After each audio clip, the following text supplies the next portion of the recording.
వేదాంతం పరిచయం పరిభాష. ఆభాస. ఆభాస అంటే అది ఒక వస్తువు ప్రకటితమైతే దానికి సొంతంగా మనుగడ లేదు, మరి దేనివల్ల అది ప్రకటితమవుతోంది. అటువంటి పరతంత్రమైనటువంటి భాషిస్తున్నటువంటి ప్రకటితమైనటువంటి ఆ వస్తువుని ఆభాస అంటాం.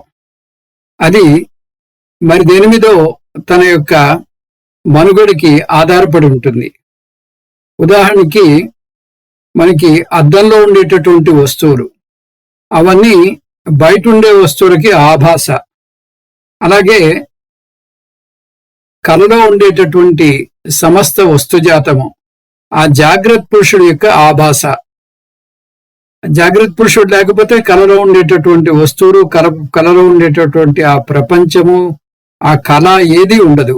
కాబట్టి కలలో ఉండేటటువంటి సమస్తము కూడా జాగ్రత్త పురుషుడు యొక్క ఆభాస. జాగ్రత్త పురుషుడు ఇదిగో ఈ కళలాగా భాషిస్తున్నాడు, కళలాగా ప్రకటితమవుతున్నాడు. ఈ ఆభాస వస్తువు ఇది సత్య వస్తువు కాదు, అది మిథ్యా వస్తువు. ఒక టైంలో ఉంటుంది, ఒక టైంలో వెళ్ళిపోతుంది. దాని యొక్క మనుగడ వేరే సత్య వస్తువు మీద ఆధారపడి ఉంటుంది. అది కేవలం భ్రాంతిజన్యమైనటువంటి వస్తువు. ఇది ఒక సత్యమైనటువంటి వస్తువు మీద తన యొక్క ఉనికిని ఆధారం చేసుకుని మనకి ఇక్కడ కనబడుతూ ఉంటుంది. అలాగే ఈ జగత్తు ఆ పారమార్థికమైనటువంటి బ్రహ్మకి ఆభాస.